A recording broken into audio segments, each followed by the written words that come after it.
சமீப காலமா தலைநகர் சென்னை முதல் தமிழகத்தினுடைய கடைகோடி மாவட்டங்கள் வரைக்கும் குழந்தைங்க கடத்தப்படுறதா தொடர்ச்சியா வதந்திகள் பரப்பப்பட்டு வருது.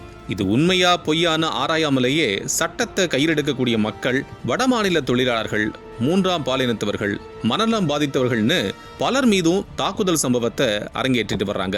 போலீசார் வந்து விசாரணை நடத்தி இது வெறும் வதந்தி தாங்கன்னு சொல்ல மக்களும் அப்படியான்னு கேட்டுட்டு மறுபடியும் தாக்குதலை தொடங்குறாங்க.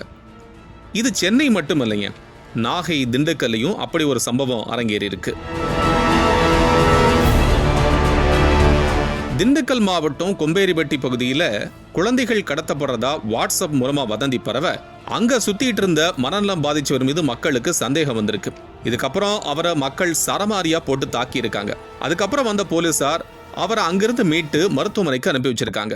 அதே வேளையில அதே மாவட்டத்துல வேடசந்தூர்ல தனியார் செய்தி நிறுவன லோகோவை பயன்படுத்த நபர் ஒருத்தர் குழந்தை கடத்தல் வதந்தியை அவிழ்த்து விட்டதும் அவரையும் போலீசார் மடக்கி பிடிச்சதும் அங்கதான் அரங்கேறி இருக்கு. இதுக்கிடையில நாகையில 2 வடமாநில இளைஞர்களால் குழந்தைங்க கடத்தப்படுறதா ஒரு வதந்தி பரவி இருக்கு. இதை கவனத்தில் எடுத்துக்கிட்ட நாகை மாவட்ட காவல் கண்காணிப்பாளர் ஹர்ஷ் சிங் செய்தியாளர்கிட்ட சந்திச்சு பேசினார். அப்போ பல்வேறு எடிட்டிங் செய்யப்பட்டு பரப்பக்கூடிய வதந்திகளை யாரும் நம்ப வேண்டான்னு விளக்கம் அளிச்சிருக்கிறாரு. அத்தோட வதந்தி பரப்பி 5 பேர் மீது வழக்கு பதிவு செஞ்சிருக்கோம் அப்படின்னும், மேலும் வதந்தி பரப்புனா கடுமையான நடவடிக்கைகள் இருக்குன்னு எச்சரிக்கை விடுத்திருக்கிறாரு. நம்ம நாகப்பட்டினம் மாவட்டத்தில் சில பேர் அப்படி ஒரு வதந்தி ஸ்ப்ரெட் பண்ணுறாங்க. பட் குழந்தை கடத்தல் குறிச்சிட்டு நிறைய கிட்னாப்பர்ஸ் வந்திருக்காங்க. Kidnapped children. நான் கிளியர் பண்ணுறேன் தட் அந்த மாதிரி ஒரு சம்பவம் கூட இங்கே நடக்கலை. நமக்கு ஒரு புகார் கூட கூட வரல, ஒரு மனு கூட நமக்கு வரல.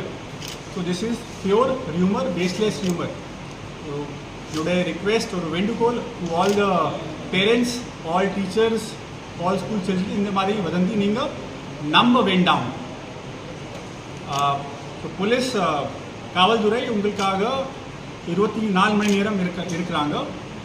இனி இந்த மாதிரி தகவல் வந்தால், எனி திங் உங்கள் பார்வைக்கு வந்தால் உடனே நீங்கள் 100 நம்பர் கால் பண்ணுங்கள், அல்லது உங்கள் எஸ்பியிடம் பேசுங்கள். 8428103090 இந்த நம்பரில் நீங்கள் கால் பண்ணலாம். You will take immediate action. அதே மாதிரி பொதுமக்களுக்கு ஒரு ரிக்வெஸ்ட், நீங்கள் ப்ளீஸ் இந்த மாதிரி ஃபேக் மெசேஜ், இந்த மாதிரி வதந்தி நீங்கள் வாட்ஸ்அப்பில் நீங்கள் அனுப்ப வேண்டாம். நீங்கள் ஸ்டாப் பண்ணுங்க. சட்டம் தான் கடமையை சரியாத்தான் செய்யும்னு காவல்துறையை மக்கள் நம்புற வரைக்கும் இந்த தாக்குதல் நீடிச்சுக்கிட்டே தான் இருக்கும்னு சிலர் கருத்தும் தெரிவிச்சிட்டு வர்றாங்க. தேவையற்ற வதந்திகளை நம்பி அப்பாவி நபர்களை தாக்க வேண்டாம். அப்படி சந்தேகிக்கும்படி இருந்தா புகார் கொடுக்க வேணும் அப்படிங்கறதுதான் காவல்துறையினருடைய கோரிக்கையா இருக்கு.